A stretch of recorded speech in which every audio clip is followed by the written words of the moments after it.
Have you ever noticed that most successful restaurants seem to break the rules, that they defy the very logic we were taught?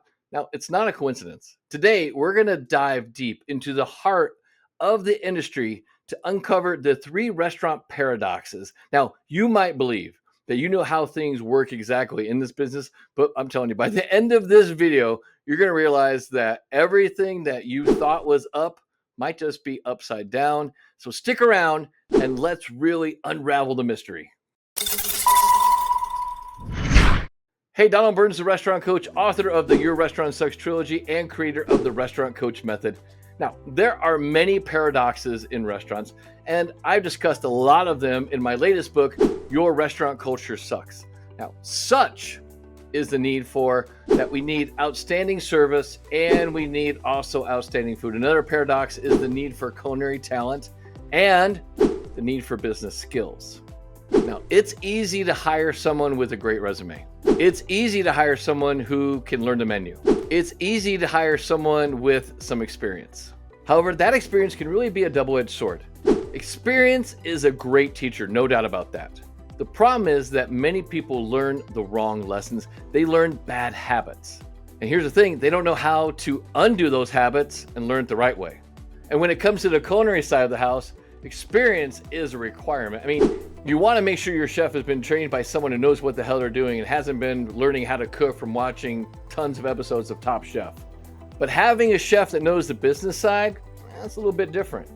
Experience truly is a double-edged sword when it comes to cooking skills, because the problem is that many people who work in the industry, many of these chefs, they don't know the business side. I mean, they're great at cooking. I mean, amazing at cooking.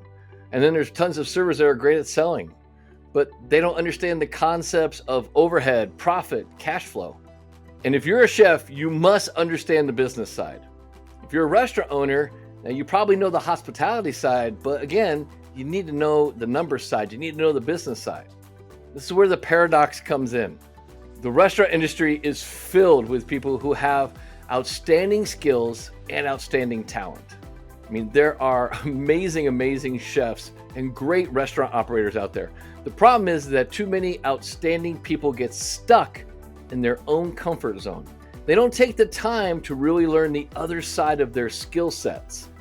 And it's easy to see they don't want to venture out of their comfort zone. I mean, who does? That's why it's called your comfort zone. It's comfortable. They're too afraid to step into the unknown. And the problem with comfort zones is that they're comfortable.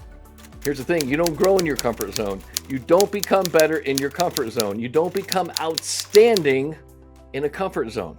The paradox is that outstanding people are those that are willing to venture into the unknown. They're not afraid to fail. They're not afraid of what failure does to them.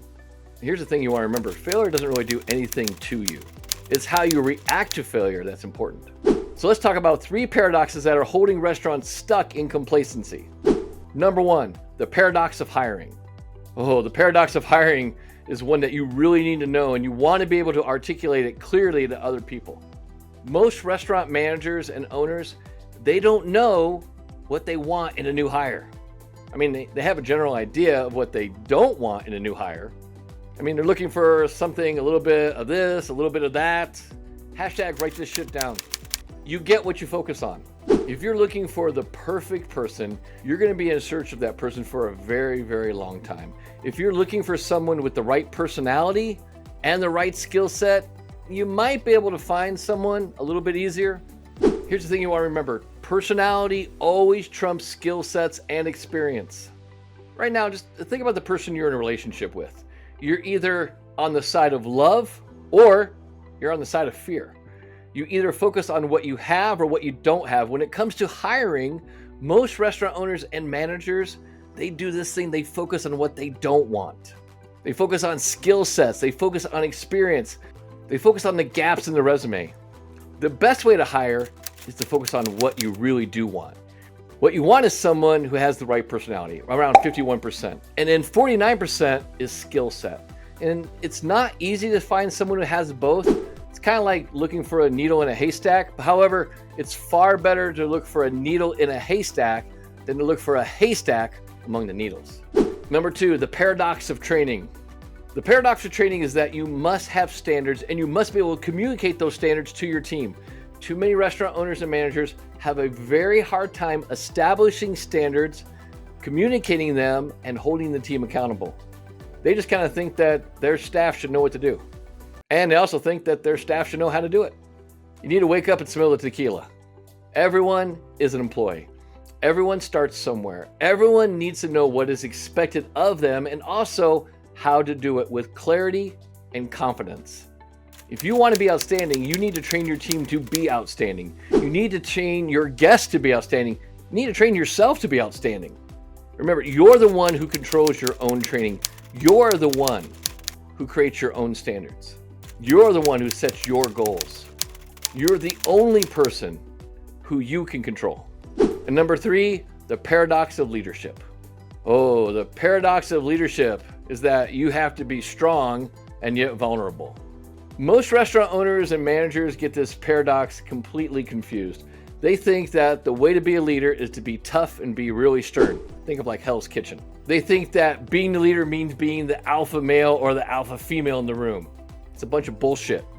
Being an outstanding leader means being strong and being vulnerable at the same time. Being strong means you're confident and sure of yourself, not cocky. Being strong means that you know your strengths and you also know your weaknesses. Being strong means that you're willing to put yourself out there and really be vulnerable to your team. And being vulnerable means that you're honest with yourself and others. You know, the funny thing I find about being honest is that we want everyone else to be honest with us. But when was the last time that you really truly were honest with yourself? Hashtag write this shit down. The truth will set you free, but first it's gonna piss you off. See, being vulnerable means that you're willing to share your emotions. And I'm not talking about being a wimp. I'm just talking about being vulnerable and sharing what you're really feeling. Being vulnerable means you're opening up to learning. Being vulnerable means that you're open up to feedback. Being a leader is all about service. It's about giving back. It's about living a life that inspires others to reach their full potential. So many restaurant owners and managers are stuck in the paradox of leadership. They think that the only way to be a leader is to be tough, to be an asshole. They think the only way to be a leader is to be a jerk. They think that being a jerk is going to get the job done. Let me tell you, it won't. Now, being a jerk will get you a lot of short-term results. You know that. However, the long-term results are that you lose the best people. You lose the respect of your guests. You lose the respect of your team. Lose that respect, and you lose everything. Hey, make sure to hit the like and subscribe button for more tools and tips. And if you are super serious about getting on the fast track to making more profits and not having your restaurant kind of run your life, head on over to therestaurantcoach.com. Over there, you can grab some of my free resources that can get you on the path to having it all. And if you're really sick and tired of your restaurant controlling you, then book a complimentary one-on-one strategy session with me. It's just going to be an honest conversation about where your restaurant is now and where do you want to be in 90 days. I'll give you a plan, and if I think I can help you get there faster, then we can talk about coaching at that time. No strings attached. In my next video, I'm going to tell you to forget trying to improve your restaurant.